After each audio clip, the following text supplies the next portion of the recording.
आणि आता नागपूरमधून ब्रेकिंग बातमी। नागपूरच्या एसबीएल कंपनीमध्ये भीषण स्फोट झालाय। राऊळगाव येथील कंपनीमध्ये हा स्फोट झालेला आहे। एसबीएल स्फोटकं तयार करणारी कंपनी आहे आणि या स्फोटामध्ये 15 जण हे जखमी झालेले आहेत। त्यांना उपचारासाठी रुग्णालयामध्ये नेण्यात आलेले आहे।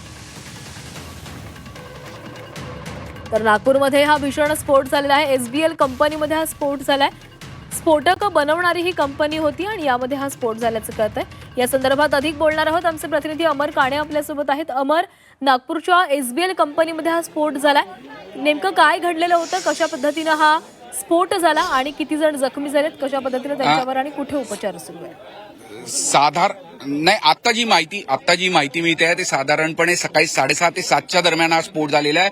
आणि आता जी माहिती पोलीस अधिकाऱ्यांकडून वरिष्ठ मिळते आहे की जवळपास 15 जणांचा दुर्दैवी मृत्यू झाला, तर अनेक जण जखमी झाल्याची सुद्धा संपूर्ण माहिती आहे। काही महिला आहे जी ते प्रत्यक्षदर्शी, त्यात आपण कंपनीत होता, किती वाजता स्फोट झाला? 7:30ला 7:30 वाजता। 7:30 काय घडलं हे तेव्हा नेमकं? ते आता मला तर माहिती नाही म्हणा, कारण मध्ये आणि तो नोनलचा प्लांट आहे। आम्ही शॉकटॉक मध्ये आहे, मी शॉकटॉक मध्ये काम करतो।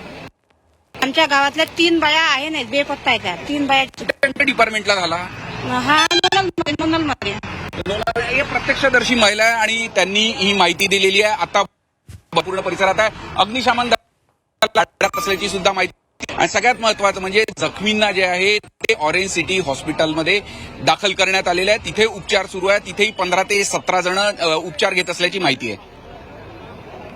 नक्कीच अमर, धन्यवाद दिलेल्या सविस्तर माहितीसाठी। तर नागपूरमध्ये एसबीएल कंपनीमध्ये स्फोट झालेला आहे, 15 जण जखमी झालेले आहेत आणि त्यांच्यावर नागपूरमधील रुग्णालयामध्ये उपचार सुरू आहे।